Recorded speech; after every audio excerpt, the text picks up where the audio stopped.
MP മണിയാണ് വിളിക്കുന്നത് ഷൊർണൂരിൽ നിന്നും. ശ്രീ MP മണി, താങ്കൾക്ക് എന്ത് തോന്നുന്നു? ഈ വിമർശനങ്ങളും ചർച്ചകളും ഒക്കെ ആണ് എപ്പോഴും കമ്മ്യൂണിസ്റ്റ് പാർട്ടികളെ നിലനിർത്തിക്കൊണ്ടു പോരുന്നത്.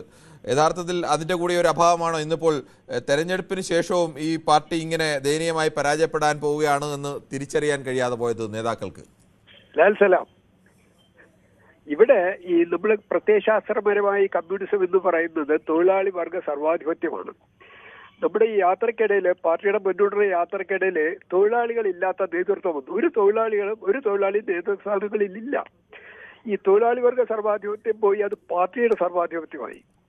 കുറച്ചുകൂടെ കഴിഞ്ഞപ്പോൾ അത് പാർട്ടി നേതാക്കളുടെ സർവാധിപത്യമായി. ഇവിടെയാണ് ഒരു തൊഴിലും അറിയാത്ത തൊഴിലാളികൾ എന്ന് പറയുന്നവരാണ് നേതാക്കളായി വന്നത്. ഈ അവസ്ഥയിൽ വന്നപ്പോൾ ഈ വ്യക്തികളുടെ നേതൃത്വത്തിൽ വന്നു. ആരൊക്കെയാണോ നേതാക്കൾ അവർ പറയുന്നതാണ് പാർട്ടി നയം. അവിടെയാണ് പാളിച്ച സംഭവിച്ചത്. പാർട്ടി ജനങ്ങളിൽ നിന്ന് അകന്നുപോയി. ജനങ്ങൾക്ക് പാർട്ടി അപ്രാപ്യമായി. ജനങ്ങളുടെ പ്രശ്നങ്ങൾ ചർച്ച ചെയ്യാത്ത പാർട്ടിയായി. ഇത്രയേ ഉള്ളൂ പരാജയത്തിന് കാരണം. ഇത് തിരുത്തിയാൽ തിരിച്ചു വരാൻ എളുപ്പമാണ്. ശരി, വളരെ വാല്യബിളായ വാക്കുകൾ തന്നെയാണ്. തൊഴിലാളി വർഗ സർവാധിപത്യം എന്നതിന് പകരം ചില നേതാക്കളുടെ സർവാധിപത്യത്തിലേക്ക്, അവരുടെ നിയന്ത്രണത്തിലേക്ക് ഈ പാർട്ടി പോയി. അത് തിരിച്ചറിഞ്ഞ് തിരുത്തിയാൽ ഈ പാർട്ടിക്ക് മടങ്ങി വരാമെന്നാണ് ശ്രീ MP മണി ചൂണ്ടിക്കാണിക്കുന്നത്. ശ്രീ ബാലനാണ്, പാലക്കാട് നിന്ന് തന്നെയാണ്. ശ്രീ ബാലൻ, താങ്കൾക്ക് എന്ത് തോന്നുന്നു? ഇത്തരമൊരു തിരുത്തലുകൾ വരുത്തി യഥാർത്ഥത്തിൽ കേരളത്തിൽ ഈ ഇടതുപക്ഷം തിരിച്ചു വരേണ്ടത്, ഇടതുപക്ഷം ശക്തിയായി നിലനിൽക്കേണ്ടത് മലയാളി എപ്പോഴും ആഗ്രഹിക്കുന്ന ഒന്നുകൂടിയാണ്. അത്തരമൊരു തിരുത്തലിന് കേരളത്തിലെ CPM തയ്യാറാകുമോ? നമസ്കാരം. ജനങ്ങൾക്ക് ആഗ്രഹമുണ്ട് ഈ സംവിധാനം തിരിച്ചു വരണമെന്നുണ്ട്. പക്ഷെ സാധ്യത കുറവാണ്. കാരണം നേരത്തെ ഇപ്പൊ നമ്മുടെ ഒരു മുൻ പ്രേക്ഷകൻ പറഞ്ഞ പോലെ ഈ തൊഴിലാളി വർഗ സർവാധിപത്യം എന്നുള്ളത് നേതാക്കളുടെ സർവാധിപത്യത്തിലേക്ക് വഴിമാറി പോയിട്ടുണ്ട്. ഇപ്പൊ അത് തിരിച്ചു പറഞ്ഞത് 2008 മുതലാണ് അങ്ങനെ ഒരു സംവിധാനം തുടങ്ങിയത്. 2008 ഈ സഹോദരൻ പാർട്ടി സെക്രട്ടറി ആയത്. 2008 മുതൽ അദ്ദേഹത്തിന്റെ കാൽച്ചുവട്ടിലാണ് പാർട്ടി ഈ എന്താ പറയാ ഉൾപാർട്ടി ജനാധിപത്യം എന്ന് പറഞ്ഞ സംബോധനത്തിൽ ഇല്ലാതായി പോയി. ഞാൻ അല്ലെങ്കിൽ എനിക്ക് ശേഷം പ്രളയം എന്നൊരു കാഴ്ചപ്പാടിലൂടെ കാര്യങ്ങൾ പോയിക്കൊടുക്കും. ഞാനൊരു പാർട്ടി അനുഭാവിയാണ് കുട്ടിക്കാലം തൊട്ട്, ഇപ്പോഴും പാർട്ടി അനുഭാവിയുണ്ട്. പക്ഷേ ഈ പാർട്ടി അവസ്ഥയിൽ എനിക്ക് വിഷമമുണ്ട്. ഇങ്ങനെ എത്തിച്ചാൽ എനിക്ക് വിഷമം. അത് എന്ത് ചെയ്യാന്ന് വെച്ചെങ്കിൽ ഇവരെന്ന് വരുന്ന സാധാരണ ഇതിൽ വയനാട് ഭരിക്കുമ്പോഴോ അല്ലെങ്കിൽ GS ഭരിക്കുമ്പോഴൊക്കെ ഈ സർക്കാരിൽ പാർട്ടിക്ക് ഒരു നിയന്ത്രണം ഉണ്ടായിരുന്നു. ശരിക്കും പറഞ്ഞാൽ 2016 തൊട്ട് 26 വരെ ഒരു വ്യക്തി പാർട്ടീനെ നിയന്ത്രിച്ചു, സർക്കാരിനെ നിയന്ത്രിച്ചു. അതാണ് ഒന്നാമത്തെ പ്രശ്നം വന്നത്. ശരിക്കും പറയാച്ചാൽ രണ്ടാം പിണറായി സർക്കാർ വേണമെങ്കിൽ ജനങ്ങൾക്ക് അത്യാവശ്യം കൊള്ളാവുന്ന കുറെ പരിപാടികളൊക്കെ ചെയ്തിട്ടുണ്ട്. പക്ഷെ അതെന്നിട്ട് അത് ഈ അഹങ്കാരത്തിനും ദാഷ്ട്യത്തിനും ഈ ആർഭാട ജീവിതത്തിനും മുകളിൽ വഴിമാറിപ്പോയി. ഒരു എളിമ വിനയം ഇതൊക്കെയാണ് അടിസ്ഥാനപരമായ ഒരു പൊതുപ്രവർത്തനമുണ്ട്, പ്രത്യേകിച്ച് കമ്മ്യൂണിസ്റ്റുകാർക്ക്. അതാണ് ഈ അഹങ്കാരത്തിനും ദാഷ്ട്യത്തിനും വഴിമാറി കൊടുത്തത്. ഇനി തിരിച്ചു വരുന്ന ആഗ്രഹം ഉണ്ടെങ്കിൽ ശരി, അവർക്ക് വരാൻ പ്രയാസമാണ്. ഇപ്പൊ ഇതിന്റെ മുന്നേ തന്നെ ഒരു ഗൃഹസന്ദർശനമൊക്കെ നടത്തിയിട്ടുണ്ടായിരുന്നു. എന്റെ വീട്ടിൽ വന്നിരുന്നു. ഞാൻ അറിയുന്ന ആളുകളാണ്. എങ്ങനെയുണ്ട് ഭരണം? കുഴപ്പമില്ല. ഇങ്ങനെ ഒരു വാക്ക് പറയാൻ പറ്റും. പക്ഷെ അത് ഒന്ന് വിശദമായി സംസാരിച്ചാലാണ് എവിടെയാണ് ഈ പോരായ്മകൾ എന്ന് പറയാൻ പറ്റുള്ളൂ. വിശദമായി സംസാരിക്കാൻ അവസരം കിട്ടില്ല. ഇനി ഇപ്പോഴും ചെയ്തുകൊണ്ടിരിക്കുന്നത് കണ്ടോ? കാരണം 80 വയസ്സുള്ള ഒരാളാണ് പ്രതിപക്ഷ സ്ഥാനത്തേക്ക് വരുന്നത്. ഒരു 2ാം നിരക്കും 3ാം നിരക്കൊക്കെ ഒന്ന് മാറിക്കൊടുക്കാലോ. അങ്ങനെ ചെയ്യണ്ടേ? കാരണം അത് ഈ ആഡംബരത്തിന്റെ അധികാരത്തിന്റെ സുഖലോലുകളിൽ ജീവിച്ച ഒരാൾക്ക് ഇനി താഴത്തോട്ട് ഇറങ്ങിയിടാൻ പറ്റും.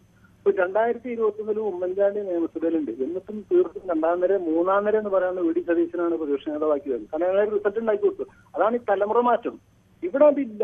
ഞാൻ എന്നൊരു വ്യക്തി എന്റെ കാലശേഷം ഈ ഒരു പാർട്ടിയിൽ വേറൊരാൾ പാടുകൊള്ളുന്നൊരു കാഴ്ചപ്പാടാണ്. ഈ കാഴ്ചപ്പാട് മാറാതെ ഈ പാർട്ടിക്ക് തിരിച്ചു വരാൻ കഴിയും. ഓക്കെ, ശരി, താങ്കളുടെ അഭിപ്രായം വളരെ വ്യക്തമാണ്. ശ്രീ ബാലൻ, ശ്രീ ദിവാകരനാണ് തലശ്ശേരിയിൽ നിന്നും. ശ്രീ ദിവാകരൻ, താങ്കൾക്ക് എന്ത് തോന്നുന്നു? ഇപ്പോൾ ഈ ജില്ലാ കമ്മിറ്റികളിലൊക്കെ ഉണ്ടാകുന്ന വിമർശനം, ഇതിലും കടുത്ത വിമർശനമായിരിക്കും ഇനി ഏരിയ കമ്മിറ്റികളിലേക്കും ലോക്കൽ കമ്മിറ്റികളിലേക്കും ഒക്കെ ചെല്ലുമ്പോൾ ഉണ്ടാകുന്നത്. ഈ വിമർശനങ്ങളൊക്കെ ഉൾക്കൊണ്ട് തിരുത്താൻ ഈ പാർട്ടിയുടെ ഇപ്പോഴത്തെ നേതാക്കൾ തയ്യാറാകുമോ? ശ്രീ ദിവാകരൻ, താങ്കൾക്ക് പറയാം. ശ്രീ റജിയാണ് ആലപ്പുഴയിൽ നിന്ന്. ശ്രീ റജി, താങ്കൾ പറഞ്ഞോളൂ. ആദ്യമേ തന്നെ ഒരു അഭിനന്ദനം തരട്ടെ കിരണിന്. ഡൽഹി മുഖ്യമന്ത്രി തിരഞ്ഞെടുപ്പ് സന്ദർഭത്തിൽ തന്നുകൊണ്ടിരുന്ന റിപ്പോർട്ട് നല്ല അഭിനന്ദനം കേട്ടോ. ശരി, ഓക്കെ. ഞാൻ നേരത്തെ ഡൽഹിയിൽ കുറെ കാലം ജോലി ചെയ്തായിരുന്നു, അതുകൊണ്ടാണ് അവരോട് എന്ന് കരുതിയപ്പോൾ ഞാനൊരു അണ്ടറിൽ ചെയ്തൊരു കാര്യം പറയാം. ഇത് ഈ പറഞ്ഞ തോൽവിയെല്ലാം കമ്മ്യൂണിസ്റ്റ് പാർട്ടി എന്ന് പറയുന്ന ഇന്ത്യ മാർക്സിസ്റ്റ് ആണ്.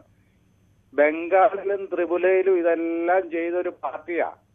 കേരളത്തിലേക്ക് വരുമ്പോൾ അലകും പിടിയും മാറിയില്ലെങ്കിൽ ഈ പാർട്ടിക്ക് നിലനിൽപ്പില്ല. കാരണം ഇവരുടെ സിസ്റ്റം എന്ന് പറയുന്നത് സംസ്ഥാന കമ്മിറ്റി, സംസ്ഥാന സെക്രട്ടേറിയറ്റും കൂടി അവിടുന്ന് കിട്ടിയ റിപ്പോർട്ടിംഗ് എന്നും പറഞ്ഞൊരു പഴയ നമ്മുടെ രാജഭരണത്തിന്റെ തീറോയിലേക്ക് വരുന്ന പോലെ വരും. വന്ന് കസേര ഇട്ടുകൊണ്ട് ഇരുന്ന് ഒരു പ്രസംഗമാണ് സാർ. പ്രസംഗത്തിൽ ഇവരെന്താ ഉദ്ദേശിച്ച അണികളെ അങ്ങ് ബോധ്യപ്പെടുത്തും പ്രവർത്തകരെ. പിന്നെ അതിന് എതിരായിട്ട് മേലിലോട്ട് ഒരു റിപ്പോർട്ടും എടുക്കത്തില്ല. അതിന്റെ താഴെ നിന്ന് വേണം ഇവർക്ക് ഇപ്പൊ അങ്ങനെയല്ല റജി. ഇപ്പോൾ അത്തരം റിപ്പോർട്ടുമായി വരുന്ന സംസ്ഥാന സെക്രട്ടറിയൊക്കെ ആളുകൾ ഈ നാടൻ ഭാഷയിൽ പറഞ്ഞാൽ എടുത്തുടുക്കുകയാണ്. എടുത്തുകൊടുക്കുക. ഞങ്ങളുടെ ആലപ്പുഴ ജില്ലാ സെക്രട്ടറി പറഞ്ഞു കേട്ടോ, താഴേന്ന് എനിക്ക് തന്ന റിപ്പോർട്ട് തെറ്റാന്ന്. ഈ റിപ്പോർട്ടാണ് മേലിലോട്ട് ചെന്നിരിക്കുന്നത്. അതെ, പാർട്ടി ജനങ്ങളിൽ നിന്ന് അകന്നു പോയപ്പോൾ വോട്ടെണ്ണലിന്റെ തലേന്ന് വരെ 75 സീറ്റ് കിട്ടുമെന്ന് സാധാരണക്കാരായ അണികൾക്കൊക്കെ അറിയാമായിരുന്നു പരാജയപ്പെടുമെന്ന്. പക്ഷേ നേതാക്കൾ അപ്പോഴും വിശ്വസിച്ചു. അതെ, ജനങ്ങളുമായിട്ട് ഒരു ബന്ധവുമില്ല സാറേ. പഞ്ചായത്ത് തെരഞ്ഞെടുപ്പിൽ 1200 വോട്ടർമാരെ മൊത്തത്തിൽ ഇവർക്ക് വിലയിരുത്താനൊക്കാത്ത ബ്രാഞ്ച് ഏരിയ കമ്മിറ്റിയും ഒക്കെയാണ് ഇവർക്കുള്ളത്. അപ്പൊ പിന്നെ ജനങ്ങളുമായിട്ട് എന്താ ബന്ധം? ഇത് പോയത് തന്നെ സാറേ, പാർട്ടി പോകരുത് നമ്മൾ ധരിക്കുന്നു. പക്ഷെ നേതാക്കന്മാരുടെ പ്രവൃത്തിയും രീതിയും മാറണം. ശരി, താങ്കളുടെ അഭിപ്രായം വ്യക്തമാണ്. ശ്രീ മോഹൻദാസ് ആണ്, മാഹിയിൽ നിന്നാണ്. ശ്രീ മോഹൻദാസ്, താങ്കൾക്ക് ഈ കനത്ത തോൽവി ഈ തലക്കടി കിട്ടിയതുപോലെയാണ്. അതുകൊണ്ടെങ്കിലും ഈ പാർട്ടി തെറ്റ് ഏറ്റുപറഞ്ഞ് തെറ്റ് തിരുത്തി വീണ്ടും പഴയ കരുത്തിലേക്ക് മടങ്ങി വരുമോ? ഒരിക്കലുമില്ല. ഈ അണികളുടെ ധാർഷ്ട്യം മാറ്റാണ്ട് ഒരിക്കലും വന്ന് പാർട്ടി മുന്നോട്ട് വരികയെന്നുള്ള സാഹചര്യം ഇല്ല. അത് മാത്രമല്ല, CPM ഭരണത്തിലിരിക്കുമ്പോൾ അവരെ ആൾക്കാർക്ക് മാത്രമാണ് എല്ലാ കാര്യങ്ങളും പഞ്ചായത്തിൽ നിന്നടക്കം ചെയ്തിരുന്നത്. മറ്റുള്ള പാർട്ടിക്കാർക്ക് ആർക്കും വന്ന് ഒരു ഉപകാരങ്ങളോ ഒന്നും ചെയ്തിട്ടില്ല. അവർക്ക് വേണ്ടുന്ന ആൾക്കാർക്ക് മാത്രം. അതില്ലാതെ അണികൾ നല്ല രീതിയിൽ ജനങ്ങളോട് പെരുമാറിക്കഴിഞ്ഞാൽ തന്നെ ആ പാർട്ടിക്ക് വളർച്ചയുണ്ടാവും. ഞങ്ങളോടുള്ള വീട്ടിൽ പറഞ്ഞ നിങ്ങളെ വോട്ട് വേണ്ടെന്നാ. ഹലോ, കേൾക്കാൻ പറഞ്ഞോളൂ. നിങ്ങളെ വോട്ട് വേണ്ട എന്നാണ് ഇവിടെയുള്ള പ്രവർത്തകർ ഞങ്ങളോടൊക്കെ പറഞ്ഞത്. ഇവിടെ വന്ന് എന്റെ വീട്ടിന്റെ അടുത്ത് വെള്ളം കയറിയിട്ട് എനിക്ക് മാത്രം 10,000 രൂപ ഈ വില്ലേജ് ഓഫീസിൽ നിന്ന് തന്നിട്ടില്ല. അതെന്താണെന്ന് വെച്ചാൽ ഞാൻ അന്വേഷിച്ചപ്പോ ഇവിടെയുള്ള പഞ്ചായത്ത് മെമ്പർ എന്റെ പേര് അടിച്ചു കളഞ്ഞതാണ്. അവരെ പ്രവർത്തകരെ വീട്ടിൽ മാത്രം വെള്ളം കയറി എല്ലാവർക്കും കൊടുത്തിന്, എല്ലാത്ത ആൾക്കാർക്ക് പണമില്ല. അതെല്ലാണ് സ്ഥിതി. അപ്പൊ എല്ലാം പ്രതിഷേധിക്കും, പ്രതികരിക്കും. ആ പ്രതികരണമാണ് ഈ കണ്ടത്. ശരി, ഓക്കെ. ശ്രീ മൈക്കിളാണ്, ഇടുക്കിയിൽ നിന്നാണ് വിളിക്കുന്നത്. ശ്രീ മൈക്കിൾ, താങ്കൾക്ക് എന്ത് തോന്നുന്നു? ഒരു തിരുത്തലിലൂടെ വീണ്ടും പഴയതുപോലെ കരുത്തോടെ തിരിച്ചു വരാൻ ഈ CPM-ന് കഴിയുമോ? സാറേ നമസ്കാരം. നമസ്കാരം. അത് നമുക്കിപ്പം പ്രവചിക്കാൻ പറ്റത്തില്ല സാർ. കാരണം നമ്മുടെ ജനാധിപത്യം ആ രീതിയിലേക്ക് ആയിക്കൊണ്ടിരിക്കുക. കേരളത്തെ സംബന്ധിച്ചും ഇപ്പം വടക്കേ ഇന്ത്യൻ സംസ്ഥാനങ്ങളിൽ എങ്ങനെയാണോ ആ രീതിയിലുള്ള ഒരു സംസ്കാരം നമ്മളും തിരഞ്ഞെടുത്തുകൊണ്ടിരിക്കുന്ന ഒരു കാലഘട്ടമാണ്. അതുകൊണ്ട് നമുക്ക് അടുത്ത 5 വർഷം കഴിഞ്ഞ് എന്ത് എന്ന് നമുക്ക് പറയാൻ പറ്റത്തില്ല. അതാണ് ഇപ്പം ജനാധിപത്യം അല്ല ഇപ്പം ശരിക്കും പറഞ്ഞാല് കാര്യങ്ങളുടെ പോക്ക് അങ്ങനെയാണെന്ന് എനിക്ക് തോന്നുന്നു. എന്റെ വിലയിരുത്തലാണ്. ശരി, ഓരോരുത്തരും അവരവരുടേതായ ആംഗിളുകളിലൂടെയാണ് വിലയിരുത്തുന്നത്. ഏതെങ്കിലും ഒരെണ്ണം ശരിയാണ്, ഒരെണ്ണം തെറ്റാണെന്ന് നമുക്ക് പറയാൻ കഴിയില്ല. ശ്രീ ദാസനാണ് കണ്ണൂരിൽ നിന്ന്. ശ്രീ ദാസൻ, താങ്കളെപ്പോഴും ഈ രാഷ്ട്രീയത്തെ സൂക്ഷ്മമായി നിരീക്ഷിക്കുന്ന ഒരാൾ കൂടിയാണല്ലോ.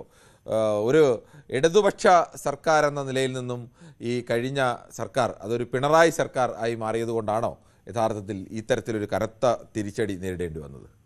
തീർച്ചയായും കിരൺ ബാബു കഴിഞ്ഞ ത്രിതല പഞ്ചായത്ത് തെരഞ്ഞെടുപ്പിൽ പയ്യന്നൂർ ഡിവിഷനില് കൂടുതൽ വാർത്തകൾക്ക് news 18 Keralam YouTube channel subscribe ചെയ്യുക.